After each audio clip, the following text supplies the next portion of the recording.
The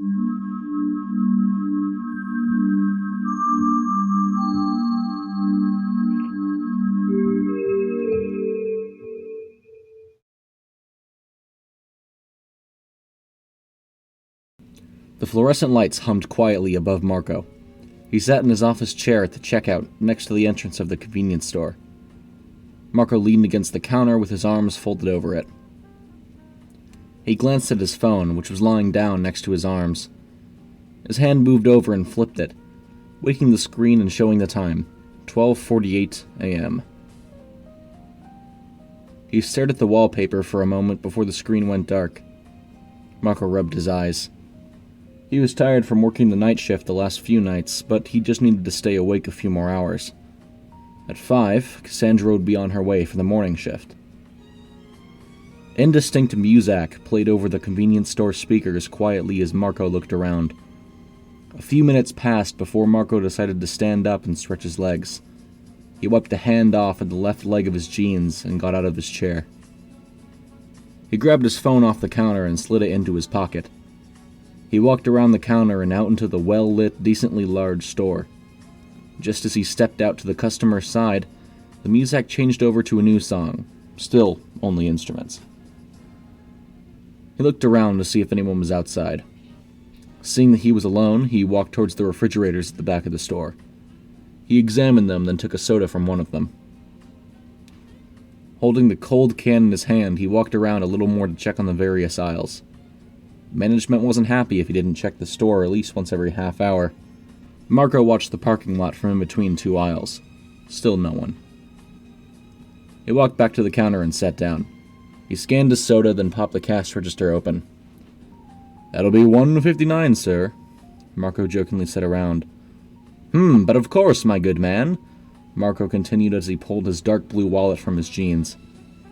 He took out $2 and placed it in the cash register. He took the remaining 41 cents from the register and stuffed it into his pocket.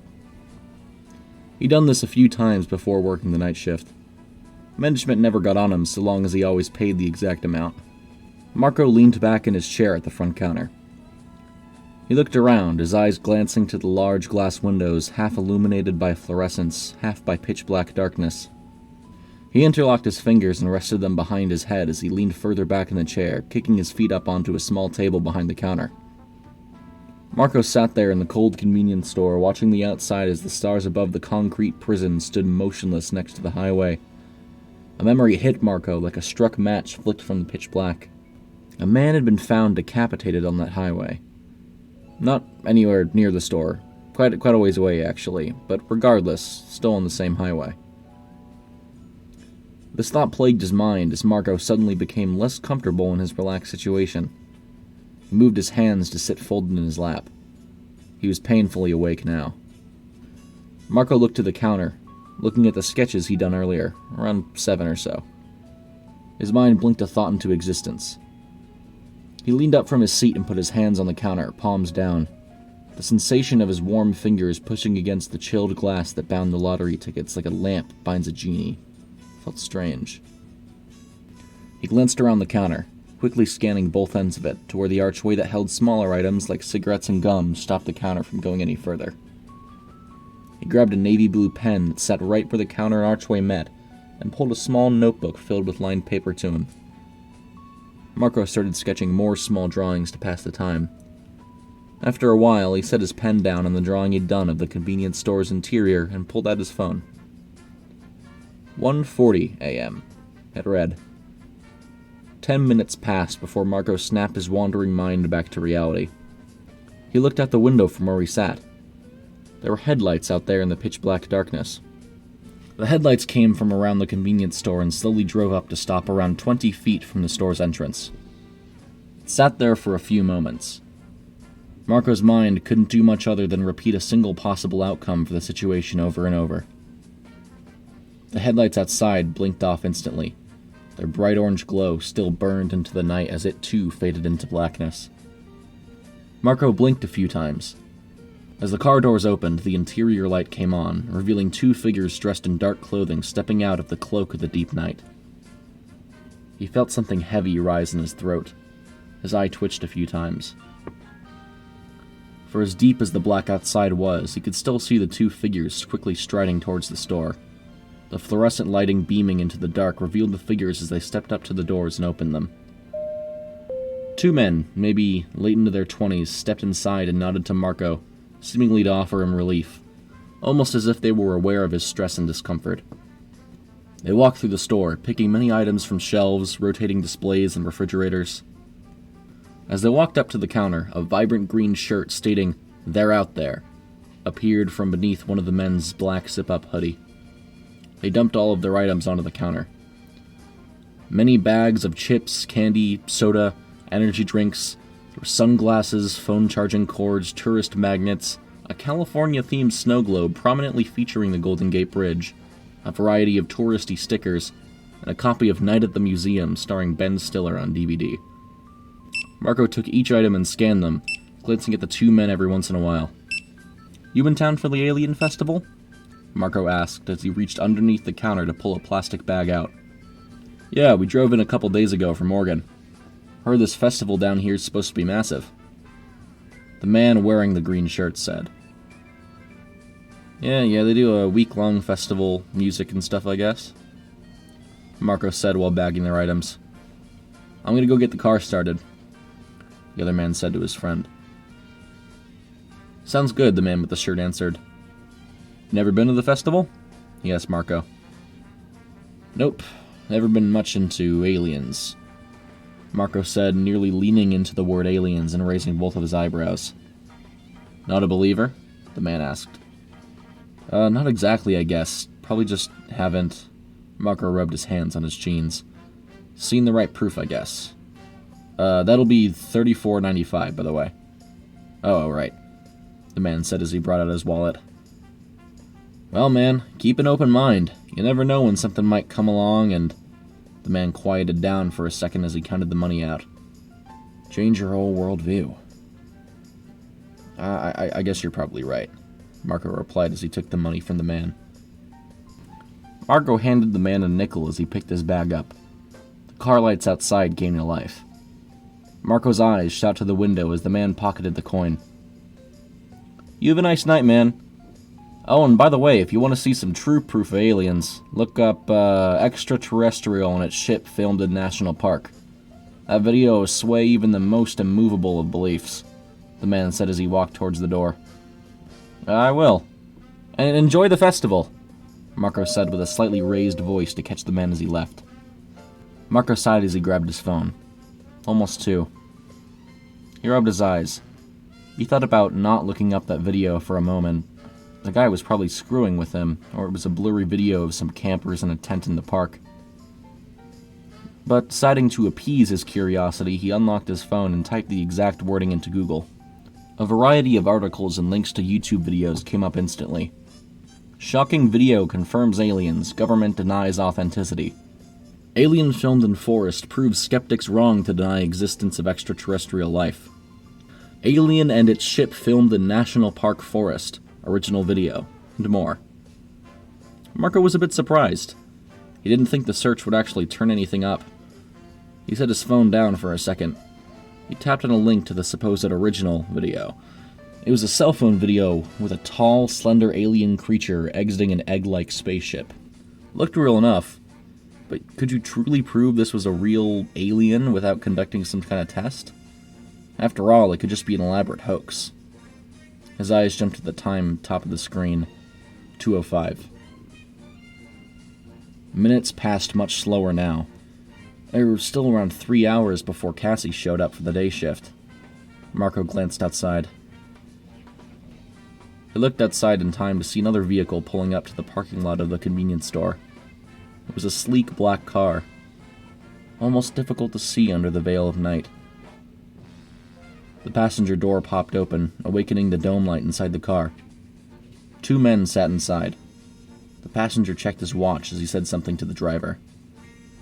The driver then popped his door open and they both got out of the car. As they approached the store's entrance, Marco could see that they were dressed in well-kept black suits.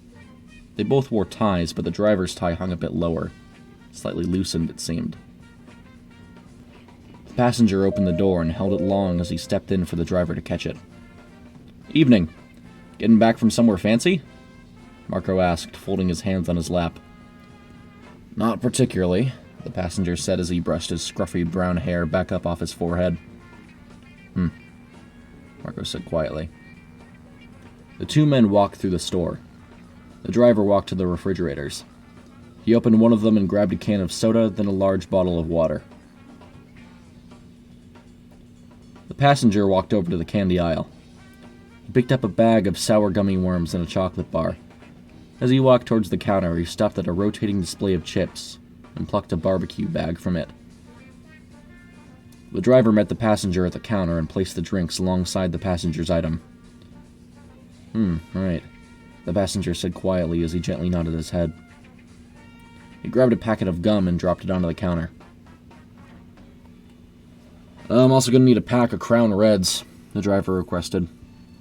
You got it. His fingers lifted a pack of Crown Red cigarettes from the rack and they brought it down to the counter. As he scanned the items, the passenger scratched his scruffy stubble. So, you two are pretty dressed up. Coming back from some kind of black tie event? Marco asked, wearing an uncomfortable smile in case the men didn't feel like talking. No, we work for a, investigative agency, the passenger said. Oh, like the FBI? Marco asked.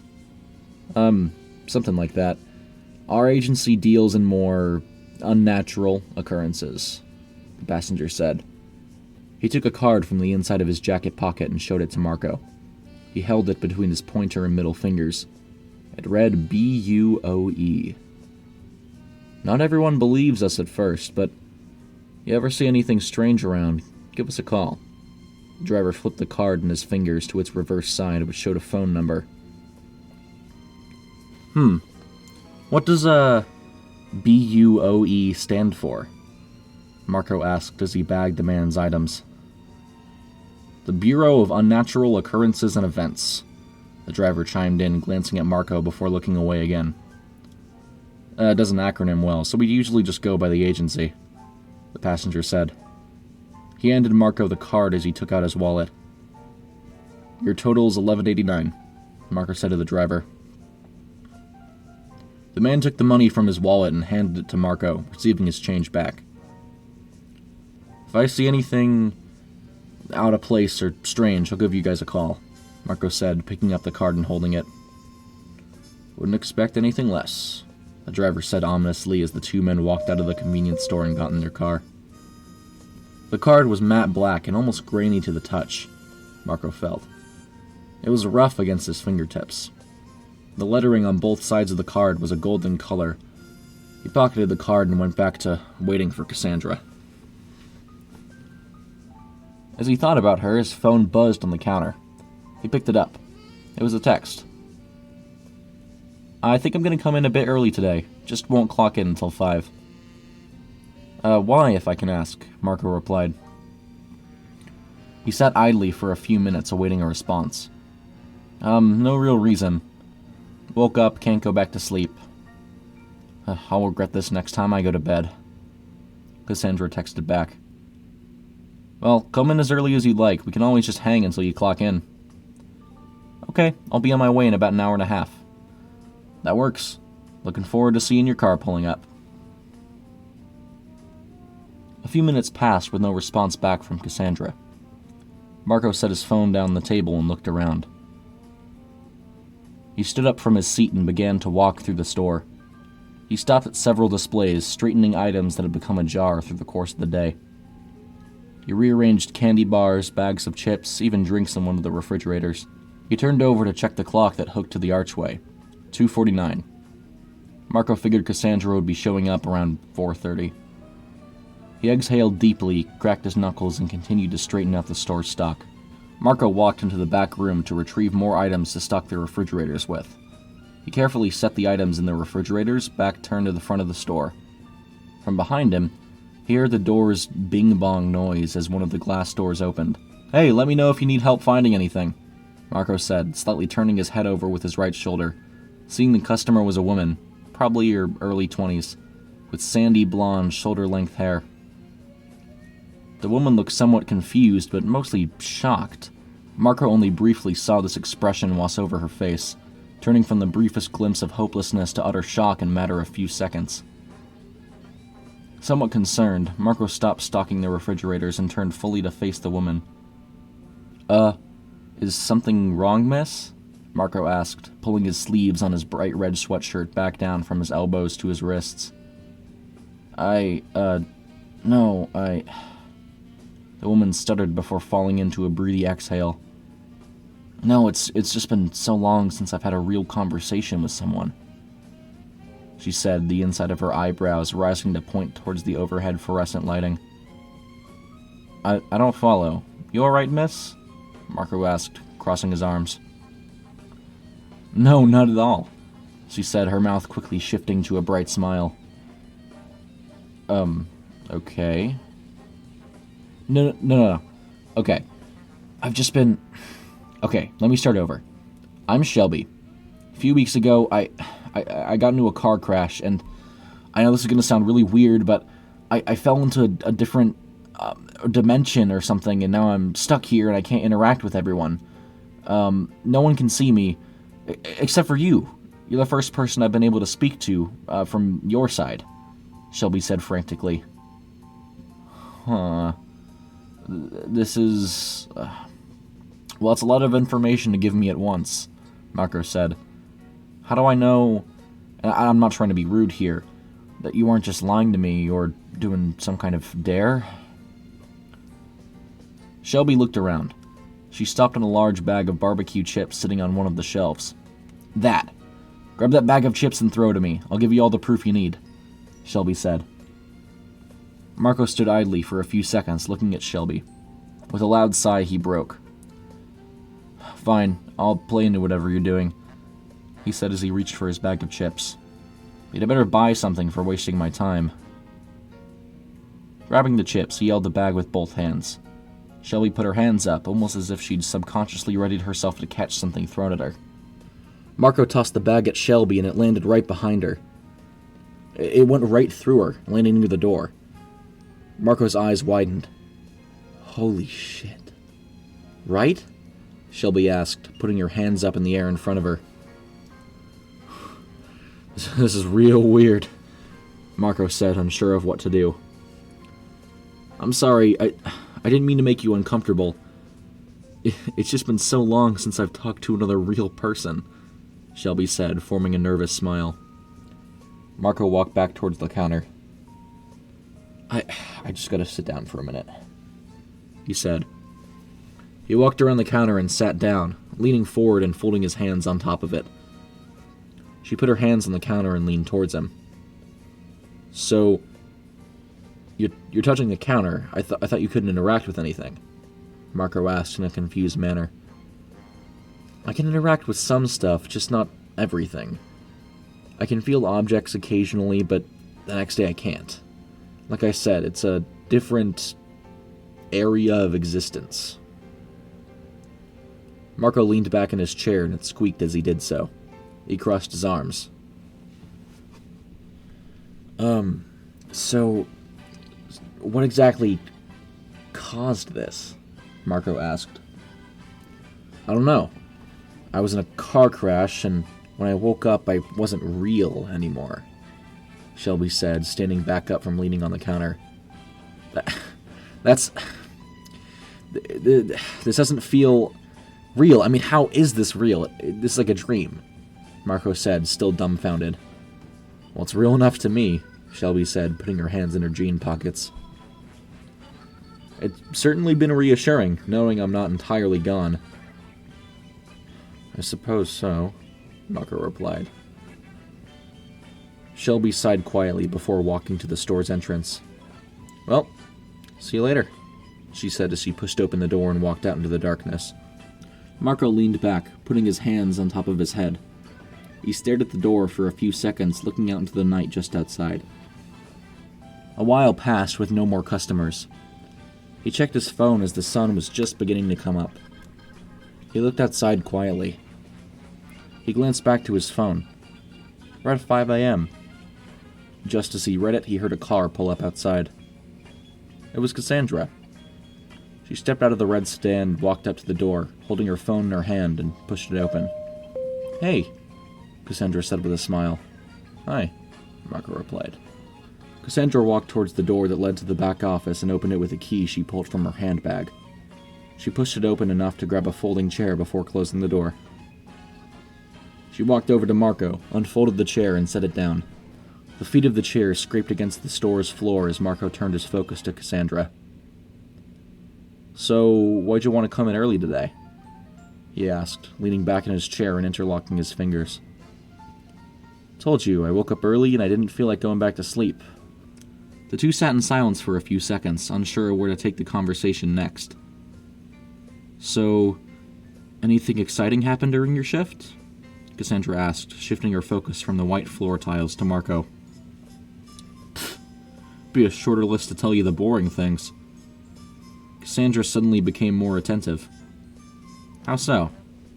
"Well, for starters, some guys came in. We talked about aliens, which reminds me, I've got a video to show you later. Then these two other guys came in, dressed in really nice suits. They gave me their business card." Marco paused to pull the BUOE card from his jean pocket. He handed it to Cassandra, and she flicked it around between her thin fingers, looking at it. They told me to let him know if anything weird happened. But then, this chick came in, seemed normal.